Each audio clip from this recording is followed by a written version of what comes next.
공상과학 소용돌이에 뛰어들 준비가 되셨나요? 가봅시다.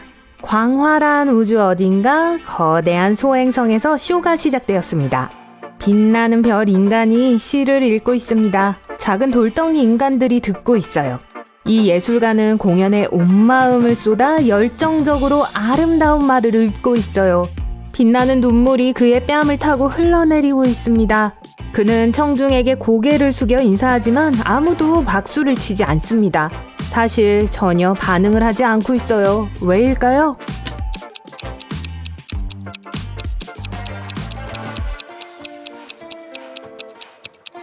왜냐하면 이곳은 우주이기 때문입니다. 소리가 안 나죠. 화성의 광활한 계곡 어딘가에서 탐사 로봇 경주가 열리고 있습니다. 5대의 차량이 결승선을 향해 빠른 속도로 달리고 있어요. 3명의 운전자가 앞서 나가며 다른 운전자들을 뒤에 남겨두고 있습니다. 하지만 우승자는 이들 중에서 한 명이 될 거예요. 각 운전자의 대시보드를 살펴보고 누가 결승점에 제일 먼저 도착할지 알아내보세요.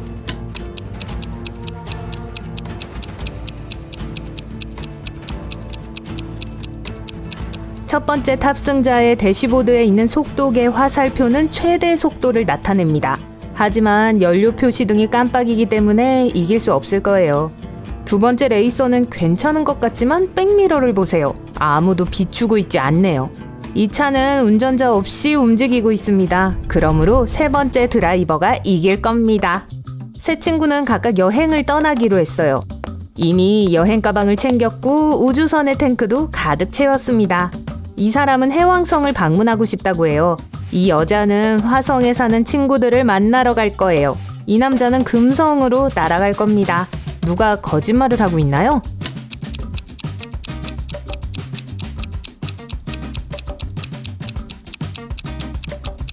금성은 태양과 매우 가깝습니다. 찌는 듯이 더운 곳이에요. 그런데 이 남자는 두꺼운 옷을 입고 있군요. 거짓말을 했을 거예요. 손을 보여주세요. 외계 생명체 부서장이 소리를 질렀습니다. 포로 3명이 테이블에 앉아 있습니다. 이들 중 한 명은 인간이 아닙니다. 손을 보세요. 누가 다른 행성에서 온 임포스터라고 생각하시나요?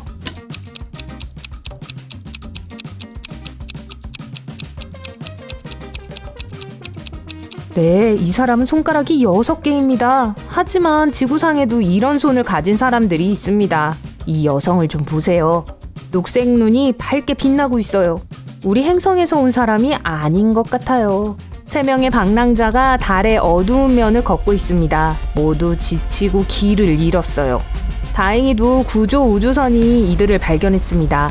여행자들이 우주선에 자신을 태워달라고 애원했지만 좌석은 하나밖에 없습니다. 첫 번째 여행자는 운석 바위가 든 무거운 상자를 가지고 있었어요. 그는 피곤해서 더 이상 이 짐을 지고 걸을 수 없었습니다. 두 번째 남자는 아무것도 가지고 있지 않지만 아파 보여요. 세 번째 유랑자는 목이 너무 말라서 지쳤다고 합니다. 그는 이틀 동안 아무것도 마시지 못했다고 해요. 누가 정말 도움이 필요할까요?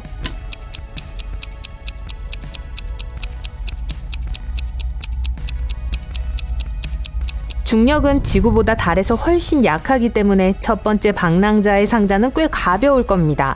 그냥 피곤한 척 하는 걸 거예요. 세 번째 방랑자는 물을 마실 기회가 있어요. 저 멀리 작은 구조 건물이 보이시나요? H2O라고 쓰여 있네요. 여기서 물을 찾으면 되죠. 하지만 두 번째 방랑자는 정말 도움이 필요해요. 우주복의 표시기를 보면 산소 농도가 낮다는 것을 알 수 있습니다. 퀘스트 행성에 사는 사람들은 모험을 좋아합니다. 이들이 가장 좋아하는 장소는 블랙홀 근처 사막 행성에 위치한 위험한 공원이에요. 그래서 루프라는 남자가 그곳을 찾아갔어요. 그는 일주일 동안 이곳에서 살아남아야 합니다. 공원에 도착하자마자 그는 머리가 6개 달린 우주 바퀴벌레를 우연히 발견했어요. 바퀴벌레는 루프에게 달려들어 여러 머리 중 하나로 그를 물었습니다. 루프는 괴물을 물리치고 우주선으로 돌아왔어요. 벌레한테 독이 있었나 봐요. 하지만 다행히도 루프에게는 해독제가 있어요. 루프는 우선 알약을 하나를 먹고 그 후에 치료제를 활성화시키는 촉매제를 먹어야 합니다. 그리고 나서 루프는 2시간 후에 또 똑같이 약을 먹어야 해요. 하지만 문제는 치료제 약과 촉매를 넣은 알약이 비슷하게 생겼다는 거예요. 그리고 루프는 알약을 주머니에 함께 넣어서 이미 섞인 상태였어요. 내 알을 한 번에 먹는 것은 위험하기 때문에 불가능합니다. 그럼 어떻게 분리해야 할까요?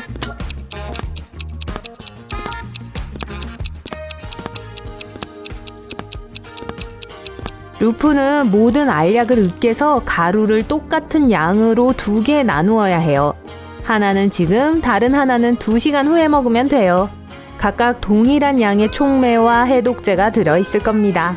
여러분은 퍼플 펜슬 성운에 있는 베베케이 행성에 있습니다. 그리고 지금 어두운 숲을 헤매고 있어요. 나무는 나뭇잎 대신 화장지가 뒤덮고 있어요. 여러분은 이 숲에 늑대 인간이 있다는 것을 알고 있습니다. 그리고 바위 절벽에 다다랐을 때 숲의 반대편으로 이어지는 3개의 다리를 발견했습니다.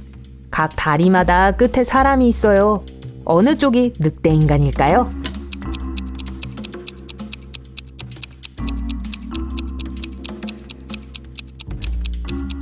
누구일지 모르겠지만 그건 중요하지 않아요. 여기는 보름달이 없기 때문에 누구도 늑대 인간으로 변할 수 없어요. 여기가 지구가 아니라는 건 기억하시죠? 외행성이 하늘을 비추고 있습니다. 달에 다시 오신 것을 환영합니다. 이제 가장 놀라운 점프 경기를 보게 되실 거예요. 지구의 자연 위성인 달은 중력이 약하기 때문에 선수들이 정말 높이 멀리 뛸 수 있어요. 하지만 이들 중 누가 가장 멀리 뛸 수 있을까요? 참가자들은 우주복을 입고 대기 정거장을 걸어 나갔습니다. 준비가 다 된 것 같네요. 셋, 둘, 하나, 점프! 그리고 승자가 보입니다. 그녀는 상대 선수들보다 훨씬 높이 뛰어올랐어요. 하지만 잠깐, 뭔가가 잘못됐네요? 이 참가자에게는 우승자라는 칭호를 줄 수가 없습니다. 반칙을 했으니까요. 어떻게 알 수 있을까요?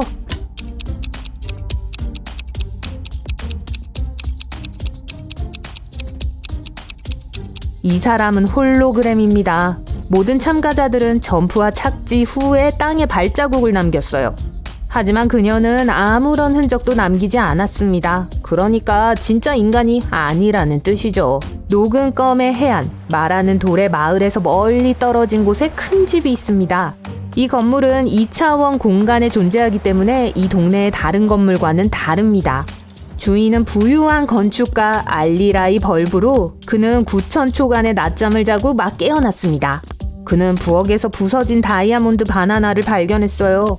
알릴라이 벌브는 화가 나서 그가 자는 동안 집에 있던 모든 사람들에게 전화를 했어요. 그는 누가 자신의 엄청난 보석을 깨뜨렸는지 알아내려고 했습니다. 커다란 가문눈, 안경을 쓴 카드보드지 기린, 머리가 3개인 펠리컨이 거실로 들어왔어요. 누가 바나나를 깼는지 말해보세요. 라고 알릴라이 벌브가 말했습니다. 커다란 가문눈은 제가 아니에요. 저는 부자 노인들의 꿈을 방문하고 있었어요. 라고 했습니다. 기린은 저는 지금까지 거실에서 영화 액체 코미디 3D를 보고 있었어요. 라고 말했습니다. 펠리칸의 머리는 저는 제가 누구인지 여기서 무슨 일이 일어나고 있는지도 전혀 몰라요. 하지만 저는 당신의 바나나를 건드리지 않았다고요. 라고 말합니다. 알릴라이 벌브는 즉시 누가 거짓말을 하고 있는지 깨달았어요. 여러분도 아시겠어요?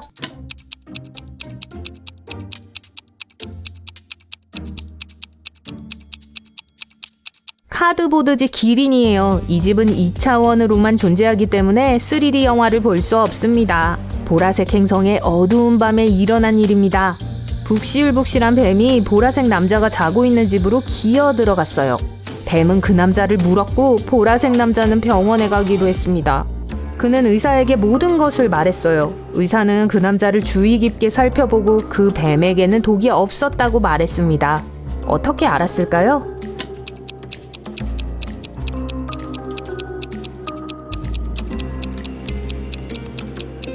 남자 방에 있던 시계는 새벽 3시 45분을 가리키고 있었습니다. 지금 진찰실 시계는 밤 11시 45분입니다. 보라색 남자는 거의 하루를 보낸 뒤 병원에 왔어요. 지금까지 그에게 별 나쁜 일은 일어나지 않았죠. 그러니 그 뱀에게 독이 없었다는 뜻입니다. 애나는 초콜릿 공장을 운영해요. 애나는 모든 고객들에게 특별한 거래를 제안합니다.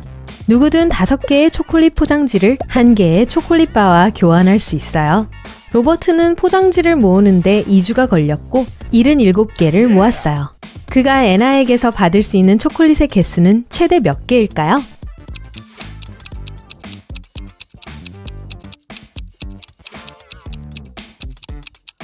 로버트는 총 19개의 초콜릿을 받을 수 있어요. 설명드릴게요. 우선 77개의 포장지는 15개의 초콜릿으로 교환이 가능하고 2개의 포장지가 남게 됩니다. 새로 받은 15개의 초콜릿바의 포장지를 벗기면 로버트는 15개의 포장지를 3개의 초콜릿으로 교환할 수 있을 거예요. 이제 그는 남은 2개의 포장지와 새로운 3개의 포장지를 사용하여 1개의 초콜릿바를 더 얻을 수 있어요. 15 더하기 3 더하기 1은 19예요. 헨리는 지구에서 온 우주비행사입니다.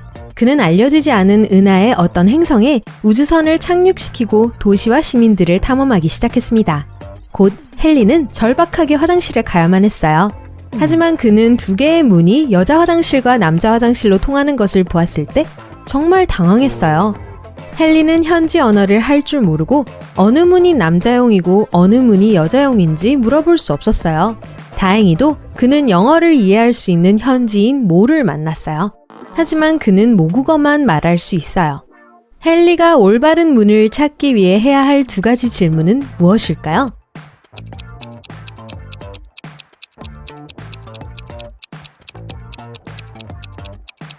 문 하나를 가리키며 여기가 남자 화장실인가요? 라고 물어야 해요. 그러고 나서 그는 모의 대답을 기억했다가 내가 남자인가요? 라고 물어야 합니다. 만약 모가 같은 말을 한다면 헨리가 가리키는 화장실은 남자용일 거예요. 그리고 모가 다른 말을 하면 여자 화장실이에요. 9개의 사탕이 상자 안에 있어요. 9명의 사람들이 9개의 사탕을 가져갔어요. 하지만 사탕 1개가 아직 상자 안에 있어요. 그게 어떻게 가능한 거죠?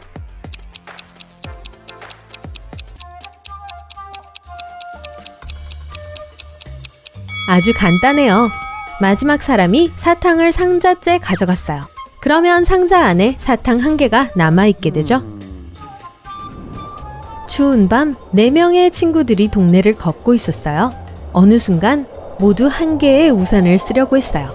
하지만 그 우산은 너무 작았어요. 그런데 4명 모두 젖지 않았어요. 어떻게 이게 가능하죠?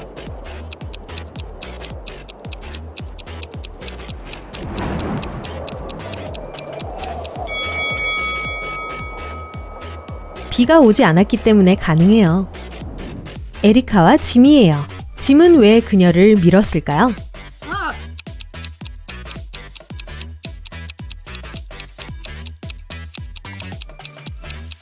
둘은 영화를 찍고 있어요.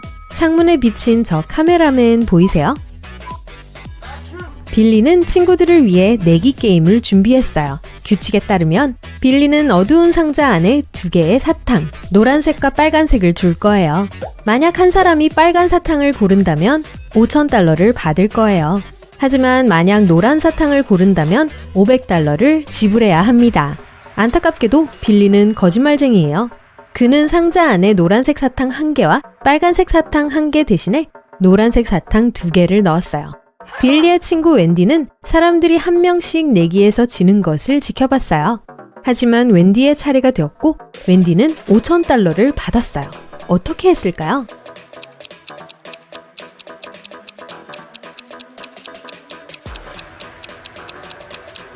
웬디는 사탕을 하나 골랐고 아무에게도 보여주지 않고 먹어버렸어요. 그러고 나서 남은 노란색 사탕을 꺼내서 모두에게 보여주었어요. 빌리는 첫 번째 사탕이 빨간색이었다는 걸 인정해야만 했어요. 그렇지 않으면 모든 사람들이 그가 거짓말쟁이라는 것을 알게 될 테니까요. 니나는 스피드 데이트에 나가서 3명의 잘생긴 남자들을 만났어요. 다음날 3남자가 모두 니나에게 데이트 신청을 했어요.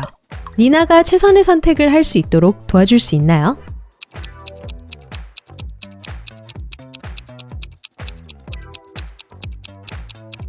브래드는 니나에게 그 식당에 가고 싶은지 묻지 않았어요. 게다가 꽤 무례하고 일방적이에요. 니나는 롭에 대해 아는 게 없어요. 그의 집에 혼자 가는 건 안전하지 않아요. 그래서 데이빗을 선택해야 해요. 착하고 예의 바르게 보이네요. 에이미는 2개의 끈이 있습니다. 확실히 알고 있는 유일한 사실은 끈의 한쪽 끝에 불을 붙이면 타는데 정확히 1시간이 걸린다는 거예요. 이 2끈을 사용해서 에이미가 45분을 측정하는 걸 도와줄 수 있나요?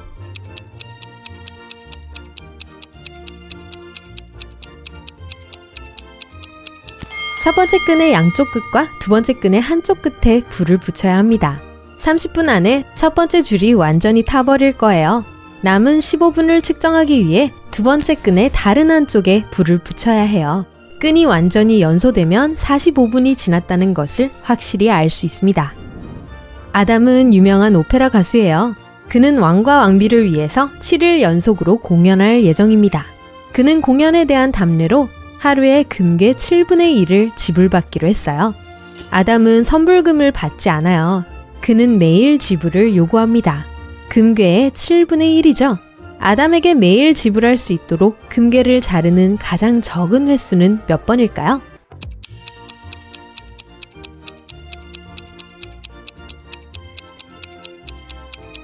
두 번이에요. 이렇게 하면 돼요. 첫째 날 금괴의 7분의 1을 잘라서 아담에게 줍니다. 둘째 날 금괴의 7분의 1을 잘라서 아담에게 주고 7분의 1 조각을 돌려받아요. 셋째 날 아담에게 전날 받은 7분의 1을 지불해요. 넷째 날 아담에게 금괴의 7분의 4 조각을 주고 7분의 1과 7분의 2를 거스름돈으로 받습니다. 다섯째 날 아담에게 금괴 7분의 1을 줍니다. 여섯째 날 7분의 2 조각을 주고 거스름돈으로 7분의 1 조각을 돌려받아요. 마지막으로 일곱째 날 아담에게 마지막 7분의 1 조각을 줍니다. 제니와 샘은 그림 같은 경치의 캠핑장에 도착했어요. 텐트를 쳐야 했는데 세 군데에 좋은 장소가 있었어요. 숲속, 들판, 그리고 호수 근처예요. 어느 장소를 선택해야 할까요?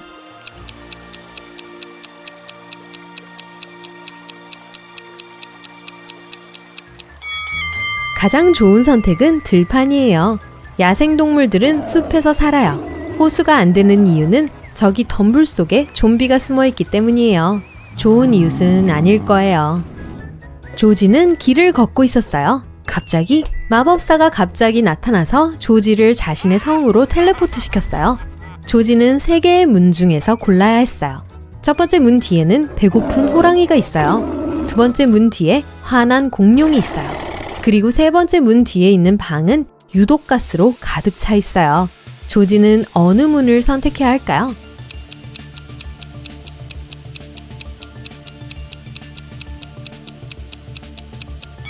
두 번째예요. 공룡은 수백만 년 전에 멸종했어요. 골동품 가게를 둘러보다가 레이첼은 특이한 금 조각을 발견했습니다. 그 상점에 그걸 가져온 남자는 그것이 한때 베네딕트 제임슨 선장이라는 해적의 물건이었다고 언급한 걸 알게 됐어요. 해적 선장은 나머지 보물을 한 섬에 숨겼다고 합니다. 보물 지도는 같은 섬의 해변에 위치한 동굴 안에 숨겨져 있었어요. 하지만 아직 아무도 그 보물을 찾지 못했어요. 레이첼은 호기심이 생겨서 친구 제레미를 불러 그 보물을 찾기 위해 섬으로 항해를 했습니다. 몇 주간의 항해 후에 둘은 섬에 도착했고 먼저 동굴을 찾았어요. 동굴이 보이나요?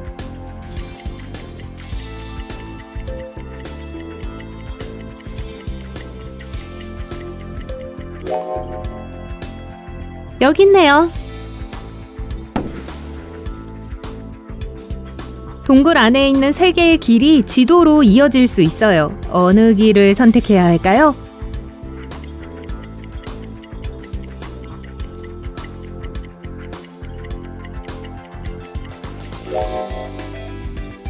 두 번째 길의 어두운 곳에서 먹이를 기다리는 야생동물의 깜빡이는 눈이 보이나요? 꽤 큰 거미줄이 세 번째 길을 막고 있어요. 거미줄을 만든 거미가 크다는 뜻이겠죠. 가장 안전한 선택은 첫 번째 길입니다. 두 사람은 동굴 끝에 도착했고 3개의 나무 상자를 발견했어요. 각각 다른 지도가 그려져 있었어요. 오직 하나의 지도만이 그들을 보물로 인도합니다. 어느 지도를 선택해야 할까요?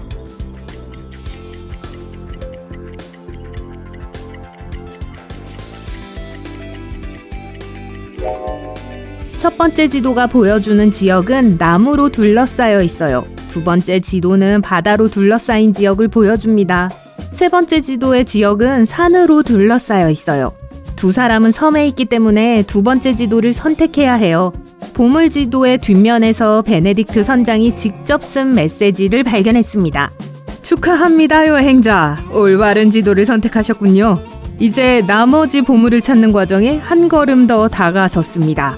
하지만 경고합니다. 앞으로의 여정은 간단하지 않을 거예요.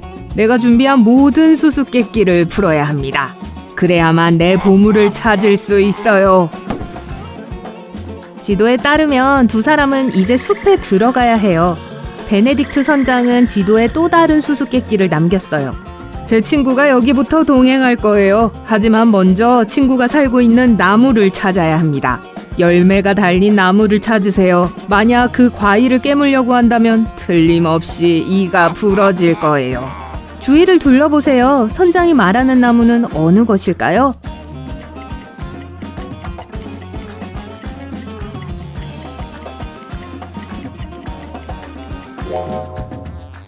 어떤 나무에는 열매가 전혀 열리지 않았어요. 그러니까 선장이 말한 나무가 아니에요.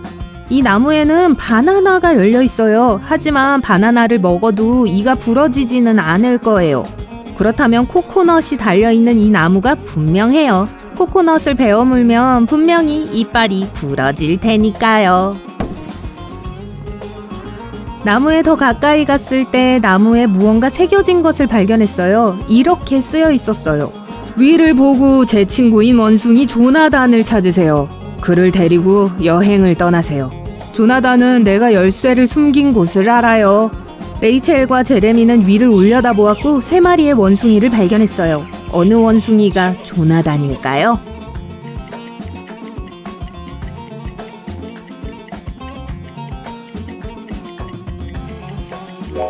세 번째 원숭이가 레이첼이 골동품 가게에서 발견한 것과 같은 금조각을 들고 있는 걸 보셨나요?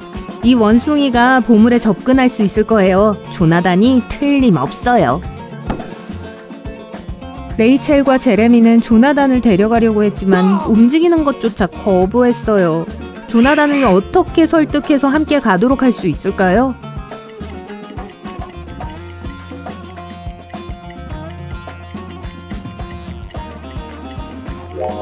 다행히도 주변에 바나나 나무가 있어요. 바나나를 줘서 환심을 사면 돼요. 제레미는 바나나를 따기 위해 나무를 오르고 싶었지만 모두 매우 높았고 오르는 것이 불가능해 보였어요. 하지만 레이첼은 제레미에게 도움이 될 만한 무언가를 보고 갑자기 흥분했어요. 레이첼은 뭘 봤을까요?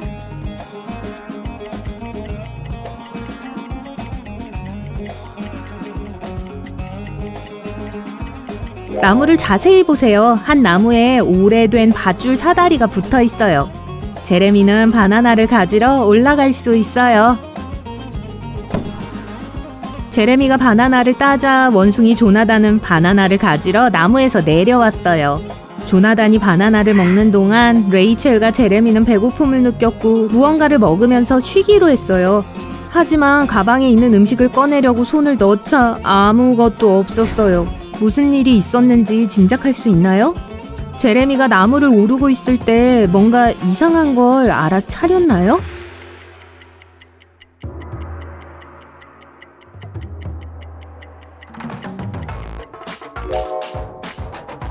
무슨 일이 있었는지 다시 한번 보여드릴게요.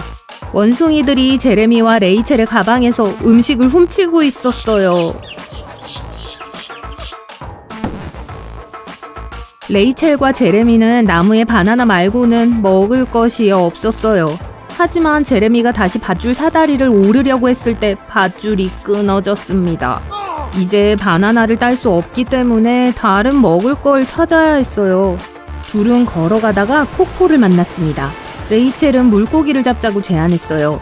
제레미는 3마리의 물고기를 잡았는데 그중 1마리만 먹어도 안전해요. 어떤 건지 알 수 있나요?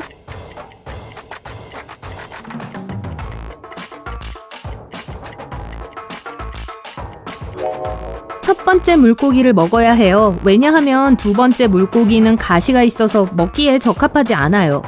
세 번째 물고기는 진짜가 아니에요. 기계예요. 눈 대신 작은 카메라가 달려 있어요. 기계 물고기가 어디에서 왔는지 알아내려고 하다가 둘은 밥을 먹고 잠이 들었습니다. 다음날 아침 제레미가 깨어났을 때 레이첼이 없어졌어요. 그때 한 남자의 목소리가 들렸어요. 제레미는 소리가 어디서 나는지 알 수 없었지만 원숭이 조나단이 기계 물고기를 가리켰어요. 그 물고기가 말했어요. 내가 친구를 데리고 있습니다. 친구를 다시 보고 싶다면 이 수수께끼를 해결하십시오. 안에 든 모든 것이 녹색인 1층 집이 있어요. 녹색 벽, 녹색 문, 녹색 가구가 있죠. 계단은 무슨 색일까요?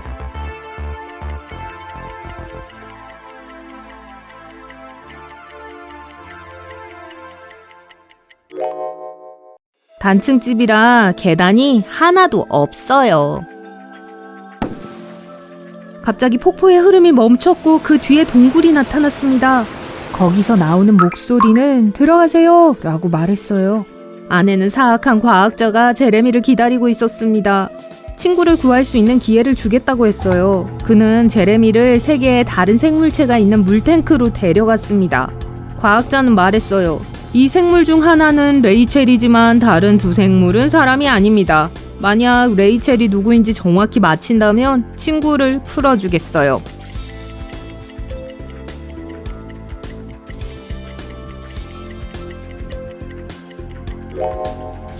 두 번째 생물을 자세히 보세요. 분명히 해초로 덮인 사람 다리예요. 레이첼이 틀림없어요. 사악한 과학자는 레이첼을 풀어줬지만 아직 동굴을 떠나지 못하게 했습니다. 그는 세계의 문을 보여줬어요. 만약 올바른 문을 선택한다면 자유를 얻을 수 있을 거예요. 첫 번째 문 뒤에는 수백 마리의 독사가 기다리고 있어요. 두 번째 문 뒤에는 사악한 흡혈귀가 있어요. 그리고 세 번째 문 뒤에는 배고픈 늑대 무리가 있어요. 어느 문을 선택해야 할까요?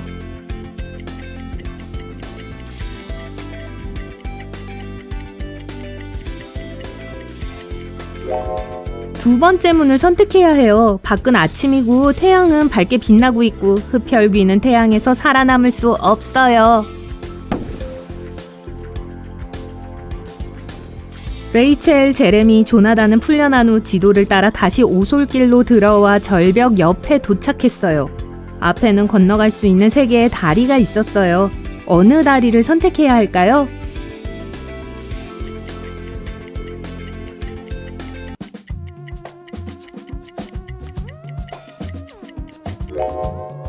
나무다리는 매우 오래되어 보여요. 그들의 무게를 지탱할 수 없을 거예요. 금속다리가 튼튼해 보이긴 하지만 매우 좁고 난간도 없어요. 균형을 잃고 넘어질지도 몰라요. 그래서 유리다리를 선택해야 해요. 여행을 계속하다가 미처 알지 못한 채 늪으로 들어가서 빠졌어요. 나무에는 밧줄이 3개 걸려 있어서 스스로 빠져나올 수 있어요. 어느 밧줄을 선택해야 할까요?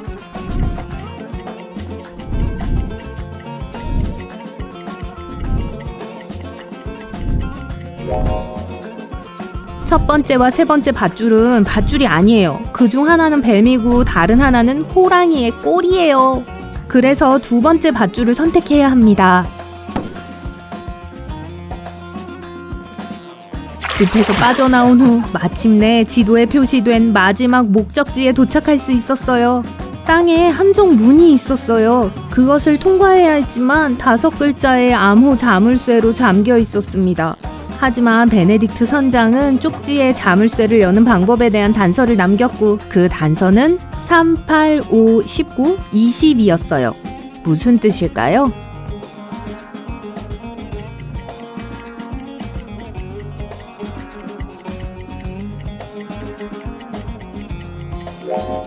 각 숫자는 알파벳에서 각각의 문자를 나타냅니다. 알파벳에서 세 번째 글자는 C입니다. 8번째 글자는 H예요. 5번째 글자는 E입니다. 19번째 글자는 S입니다. 그리고 20번째 글자는 T. 그래서 암호는 체스트라는 단어예요. 문을 열었을 때 지하실로 통하는 계단이 보였어요. 그 안에 들어갔을 때 3개의 다른 상자를 발견했어요. 그중 하나에만 보물이 들어있어요. 어느 것일까요?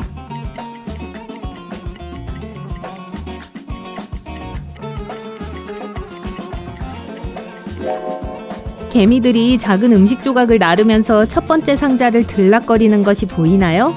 끈적끈적한 점액질 같은 물질이 세 번째 상자에서 흘러나오고 있어요. 뭔지는 모르지만 안에 뭔가 들어있어요. 하지만 두 번째 상자에서는 황금빛이 나와요. 그 안에 금이 있다는 뜻일 수 있어요. 그들은 보물 상자를 들고 방에서 나갔어요. 하지만 상자는 잠겨 있었고 지도에는 더 이상 메모나 지시사항이 적혀 있지 않았어요. 조나단은 뭔가 말하고 싶은 것처럼 레이첼의 셔츠를 잡아 당기기 시작했어요. 그러고 나서 레이첼은 베네딕트 선장의 이전 메모를 기억했어요. 내 친구 원숭이 조나단이 내가 열쇠를 어디에 숨겼는지 알고 있어요. 그래서 레이첼과 제레미는 조나단을 따라가기 시작했어요. 그들은 3개의 동상이 있는 아름다운 정원에 도착했습니다. 각각의 조각상은 열쇠를 들고 있었고 그중 하나만이 보물 상자를 열 수 있어요. 어느 것을 선택해야 할까요?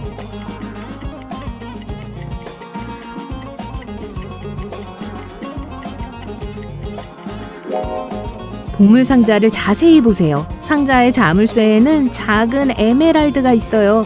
첫 번째 열쇠에는 루비가 붙어 있어요. 두 번째 열쇠는 자수정으로 장식되어 있어요. 그리고 세 번째 열쇠에는 에메랄드가 있어요. 자물쇠와 일치하는 열쇠이기 때문에 그들이 선택해야 하는 열쇠가 분명해요.